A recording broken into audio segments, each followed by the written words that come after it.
That's right. Welcome in. Welcome back, everybody, to how would you define a successful 2023 campaign for Notre Dame edition of the Always Irish Show? Happy to be here. Happy to have you here. Happy Masters Week to everybody that does indulge like myself. Just a glorious week. Obviously, you can find the program on YouTube. Do it. Subscribe if you haven't yet. Appreciate it very much. Give the video a thumbs up. That helps me as well. Notifications on that way. You'll be alerted every time a new episode drops. You don't want to miss it. Twitter, search bar, Always Irish Rat. Always Irish Inc. Emails, alwaysirishindy@gmail.com. Audio only, anywhere you find me. Anywhere you want me. You could find me, rather. Call in line. 312-988-15. Tell Johnny all you've heard and seen. Fighting Irish Wire every day. You type it into computer, Fighting Irish Wire. Read about Notre Dame. It's a good place to be. All right. So, we're in the middle of spring. Everybody's looking at what's going on and who's looking good, who's looking bad. We're riding that spring wave every day, up and down, waiting on the news reports. I love all of it. It's beautiful. It's way better than having no football. At the same time, it makes your mind wander what the actual season's going to be like. It's going to be a long summer. I am not looking forward to it. There are so many big picture and small picture questions around Notre Dame football I can't wait to get the answer to. We're going to have to wait to get the answer to. So I got into this a little bit on the morning show Wednesday. And I didn't even really get into my list fully, but I asked the people, what would success look like to you? What has to happen in the Notre Dame season for you at the end of it to go, that was a success. I'm fine with this. I'm happy with this. So consistency was one thing a lot of people in the morning were talking about, not these ups and downs, but you know what you're going to get and it's good. Consistency can be bad too. You could be consistently bad at football. Like, that's the thing. People say consistency. You could be consistently terrible and nobody's going to like it. So I'm going to say consistently good. So that's a theme that came up a lot in the morning. Some people were talking about recruiting, bringing it into that realm. Other people were worried about the big three games as the priority. Others, the overall record, and yet others still, I'm not even worried about the regular season record, win a postseason game that matters for once since I was learning how to ride a bike. So those are all really good ideas. It's a very healthy exercise to get an idea where everybody's at in their minds. That being said, let's get into mine. I got a six-pack for you. I got a six-pack. What success looks like in 23. Number one is 10-2 or better is it. And the 2 losses is on the low end. I do not think Notre Dame fans are going to be open to saying anything felt good 10-2 or better. It's got to be double-digit wins. Even I don't even like the 2 losses. 10-2 or better is going to have to be the minimum without this turning into a firestorm of what are we doing here? Does Marcus have the it factor and all? Like 10-2 or better's got to be it. I don't think anything else is going to do much for anybody if you're not at that level. And it's like, John, we have a really tough schedule. That's a lot to ask for. I don't care. I don't care. Last year was rough. First year, inherited roster, like people on injury. People understood all that. That's over. 10-2 or better, and I don't even like the 2 at the end of that. So that's number one, success. We got to talk about regular season, double-digit wins. Let's put it that way, as a minimum to keep the natives interested. Now, what's interesting about that is then we get into the big 3. 1-2, 2-1, but then with the silly loss somewhere else. I don't think anybody would be happy in the Notre Dame family losing 2 out of the 3 like we did last year. That doesn't feel like progress. I think most people feel like you got to flip that into 2 out of 3 in our favor. And then that feels like progress. And it's actually very interesting how we have the same big 3 on the schedule back-to-back years. That's a good way to measure 1 year to the next. So, when you're looking at 10-2 or better, and then you break into that, look at the big three, 1-2 last year, 2 out of 3. You got to flip that. You got to flip that, or I'm going to flip out. Win 2 out of the 3 big ones. All right. That covers record-wise. Here's number 2, and it's directly tied to record-wise. No losses to teams we're clearly better than. That ruined last year. 17.5-point favorites against Marshall, Stanford, and showed at home. It was just humiliating. Absolutely embarrassing. There is no room for that. Marcus, you got your mulligans out of the way. There's no more room for that. You can't have it. Every game is too valuable, and there's too many good teams Notre Dame plays to be able to afford to give a loss to something like a Marshall, Stanford, Tennessee State, CMU, whatever. Insert the name, same idea. So that has to be over. And that has to be over to put my 10-2 or better in play. Those 2 awful losses ruined the tone of the whole year. Everything's different if you're 10-2 last year. Those extra 2 they're completely unexplainable no-shows ruined the year. So that's number 2. No losses to those dumb teams. Number 3, I need the offense to look modern. I don't need it to score 52 a game, but it has to look more like teams that win games in the CFP lately. Great offense, lots of excitement, lots of big, quick strikes, lots of fast running, a lot of action, a lot of points, and a lot of scoring is what's winning a lot of these playoff games. Obviously, you got to have a good defense too.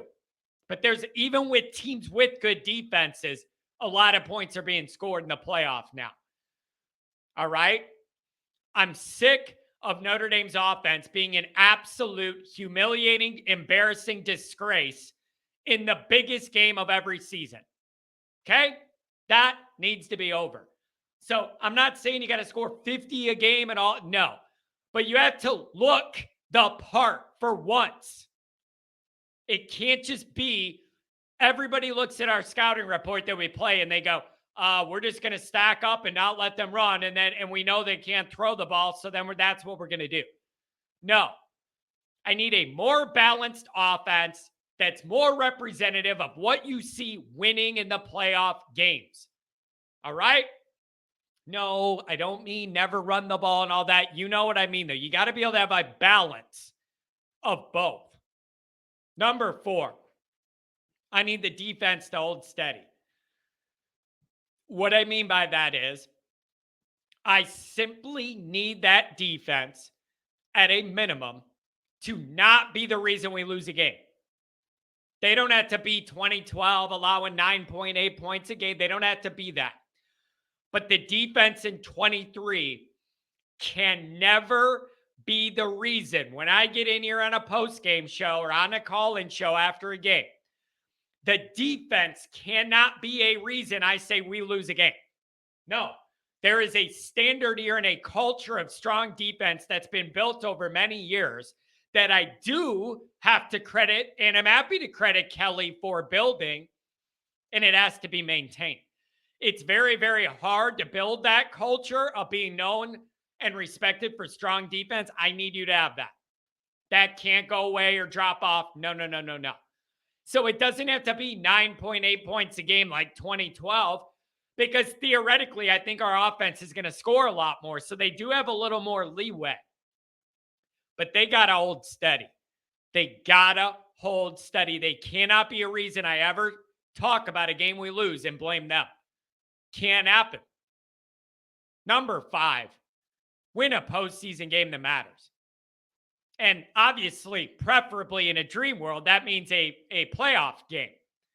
But if not, even a New Year's 6 win would be Notre Dame's biggest bowl game since I was learning to ride a tricycle.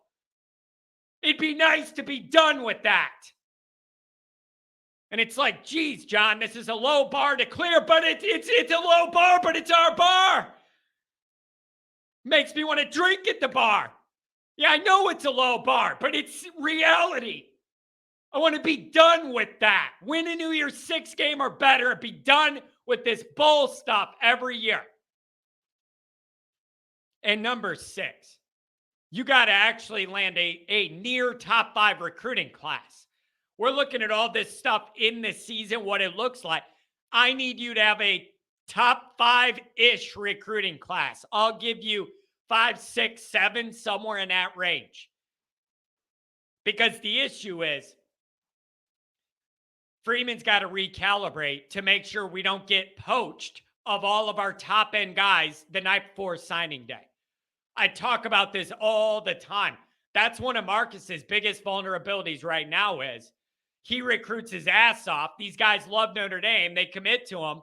And then the money comes late and there's nothing you can do. There's nothing you can do. Beg the guy not to want the money.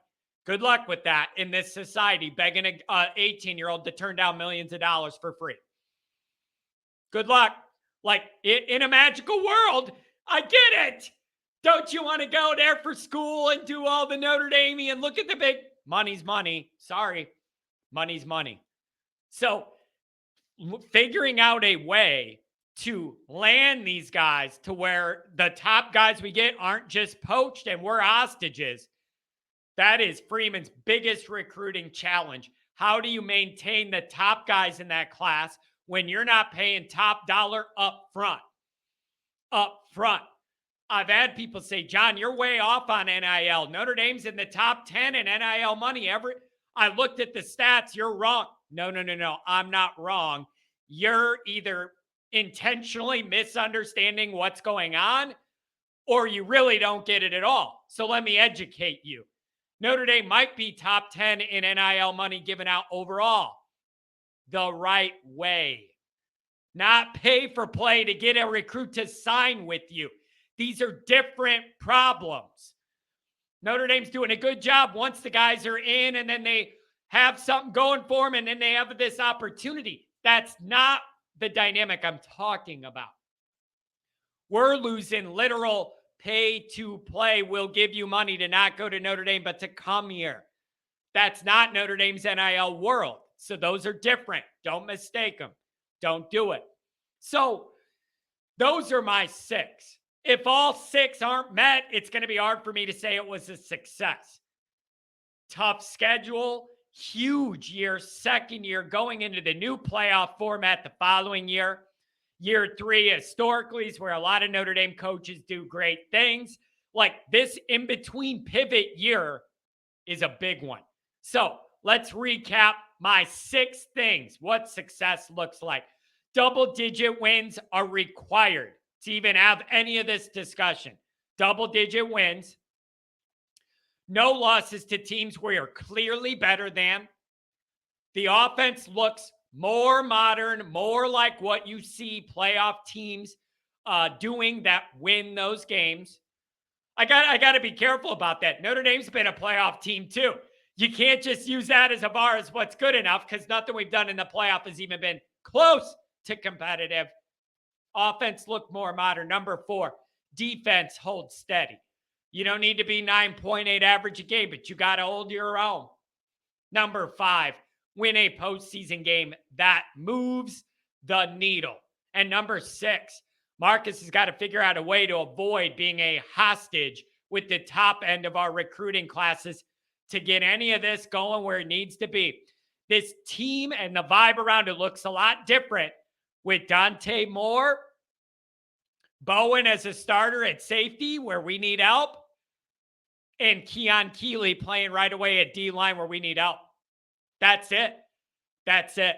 Marcus has got to figure out a way to close on more of those guys, or this is going to be an uphill battle just for a different reason than it was with Kelly. So that's what I got. Let me know what you guys think. What do you agree with? What did I miss? What would you have on the list? Let me know.